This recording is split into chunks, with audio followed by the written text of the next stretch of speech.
En el libro de los Hechos, en su capítulo 3, hay una historia de esas interesantes que tiene el texto bíblico. De esas historias que se escribieron hace tanto tiempo, pero que tienen tanta relevancia para el día de hoy. Es importante que miremos la historia, que veamos cada una de sus partes y que escudriñemos el mensaje que tiene para nosotros cada uno de los apartados en que hemos dividido la historia. El texto comienza diciendo que Pedro y Juan subían juntos al templo a la hora novena, la de la oración. Mucha gente se ha puesto a mirar la hora a la que Pedro y Juan asistían al templo a la oración. Pero realmente esto no es lo importante aquí. Aquí lo importante es que ellos habían dedicado un momento para estar con Dios. Seguramente ellos habían aprendido de Jesús a apartar tiempo para la oración. Pedro seguramente recordaba, así como Juan, cuántas veces Jesús se apartó a lugares. Incluso, seguro estaba fresco en la mente de ellos el recuerdo de cuando Jesús estuvo en el desierto. Y aunque había pasado ya mucho tiempo, seguro en su mente latía ese recuerdo. Así que aquí es importante esa manera en que ellos cumplen al pie de la letra lo que habían aprendido de Jesús. Y se comienza a ver aquí que ellos, a pesar de sus caracteres, a pesar de la manera en que los evangelios nos presentan a Pedro, parece que fue un discípulo que ciertamente recordó bastante bien lo que le enseñó su maestro. De manera que aquí no hay que prestar tanta atención a la hora a la que ellos se dirigían a orar. Es importante, sin embargo, recordar y ver cómo ellos, a pesar de haber crecido en la presencia del Señor y a pesar de haber alcanzado tal vez tantos logros en su trabajo como apóstoles, fielmente ellos se dirigían al templo a hablar con Dios. Ellos habían entendido que el ministerio que desarrollaban era de Dios, que la misión que ellos desarrollaban era de Dios. Y como era de Dios, había que hablar con Dios cada vez que se tenía la oportunidad. Es para nosotros eso un mensaje de gran importancia. Sin importar qué sea lo que estemos haciendo para Dios, sin importar cuál sea nuestro lugar, nuestro deber en la misión, siempre es importante, como Pedro y como Juan, encontrar ese tiempo para apartarnos con el Señor, para hablar con Dios y presentarle nuestras quejas, nuestras inquietudes, pero también para agradecerle por lo que Él ha hecho por nosotros. No tenemos evidencia ni noticia de qué tipo de oración hacían Pedro y Juan, pero sí se resalta que ellos, igual que sus compañeros, se dirigían al templo. En el siguiente apartado se da cuenta de alguien que tenía una gran necesidad en su vida, una necesidad que, si bien podría verse en términos materiales, iba más allá. Porque el texto nos dice que era traído un hombre cojo de nacimiento, a quien ponían cada día a la puerta del templo que se llama La Hermosa, para que pidiese limosna de los que entraban en el templo. Observe algunos detalles que hay en el texto en este versículo 2. Era traído cada día un hombre cojo.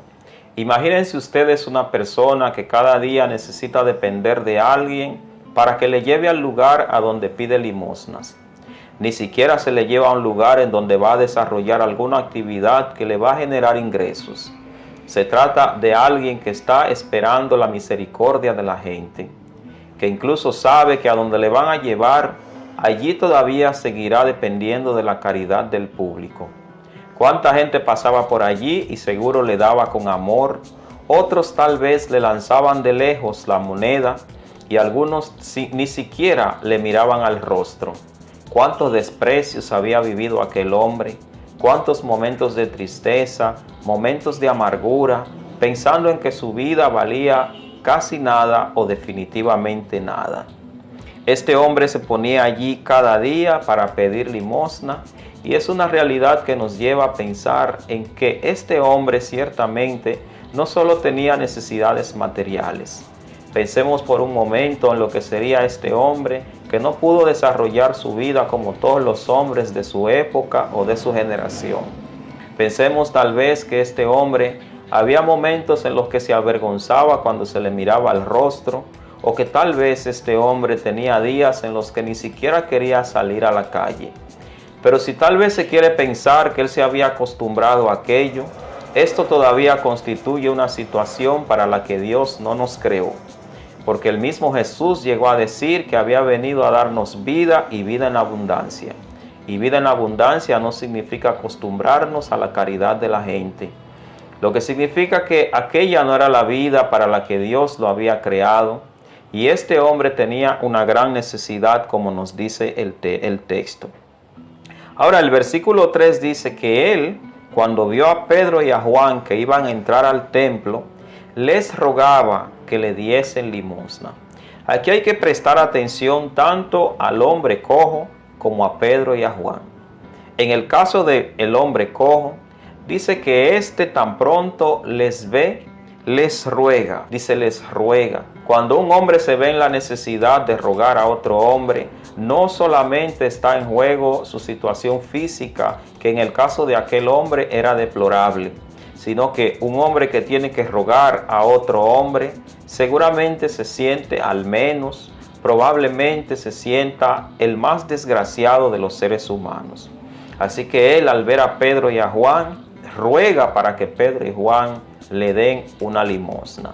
Ahora prestemos atención a Pedro y a Juan, porque a partir de este verso ellos comienzan a tener una participación activa en lo que Dios habría de hacer en aquel hombre.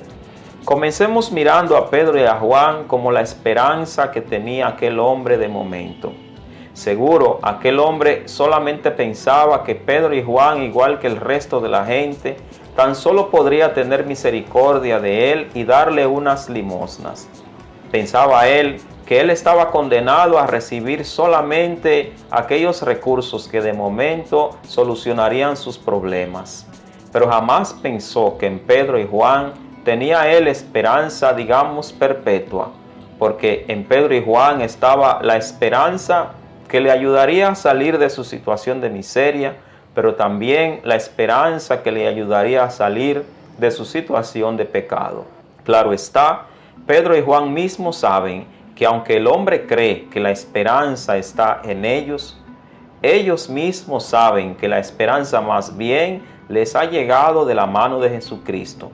Porque Pedro y Juan saben bastante bien que ellos conocieron a Jesús y que en Jesús vieron su esperanza. Y ellos sabían bastante bien que así como Jesús había tenido misericordia de ellos, era Él que iba a tener misericordia de aquel hombre cojo. Pedro y Juan estaban conscientes de que ellos eran solamente instrumentos de Dios.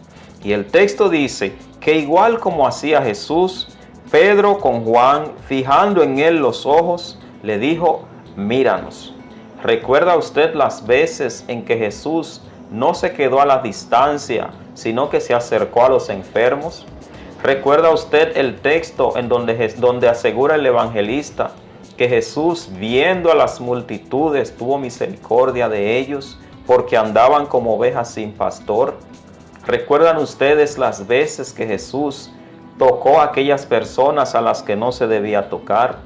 Pedro y Juan parecieron haber aprendido bastante bien eso de Jesús, porque ellos no solamente ponen los ojos en el hombre, sino que quieren hacer un contacto tan directo con él que le invitan a que él también le mire.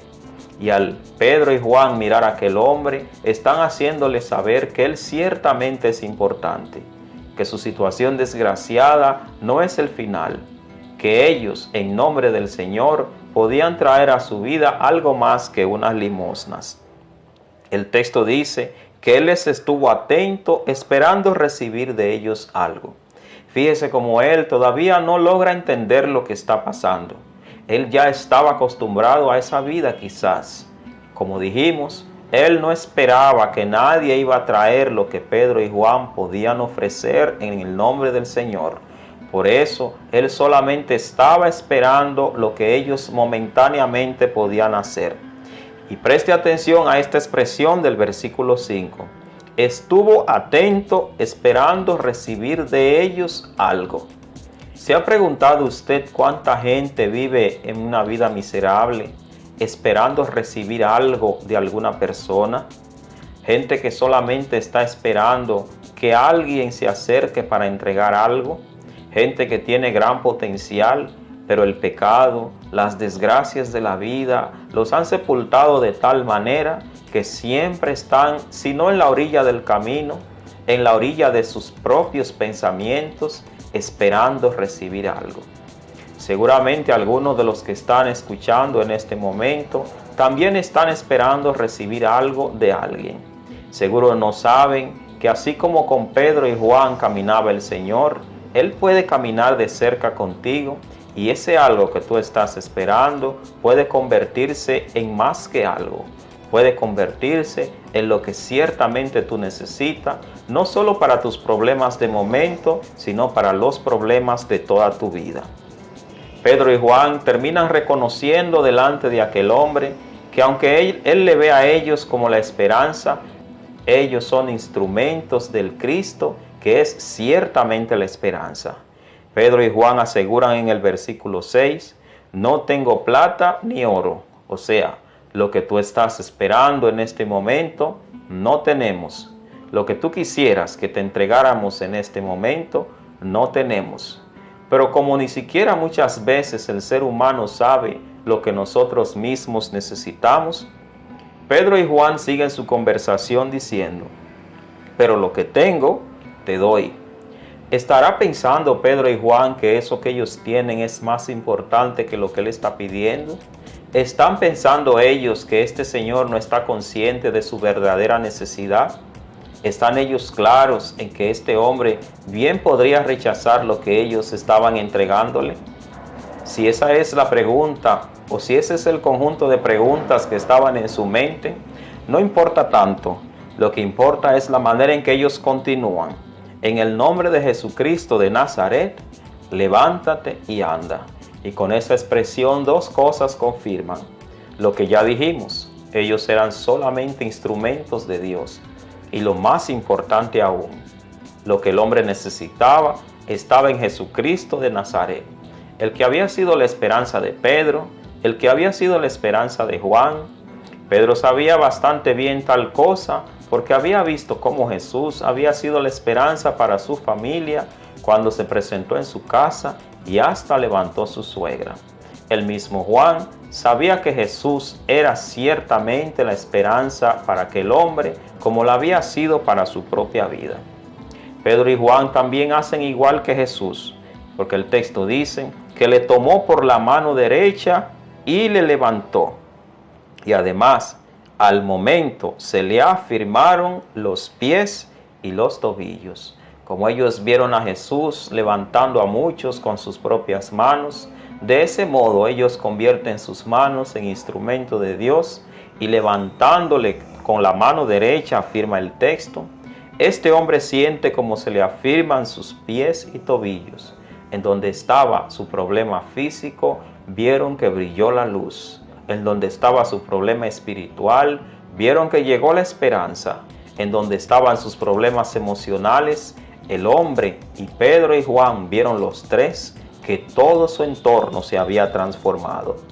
Y la evidencia de lo que hemos dicho está en el versículo 8, cuando se afirma que él no se pone en pie de manera despacio, sino saltando se pone en pie y anduvo entre ellos, y con ello demuestra que lo que había en su vida había cambiado.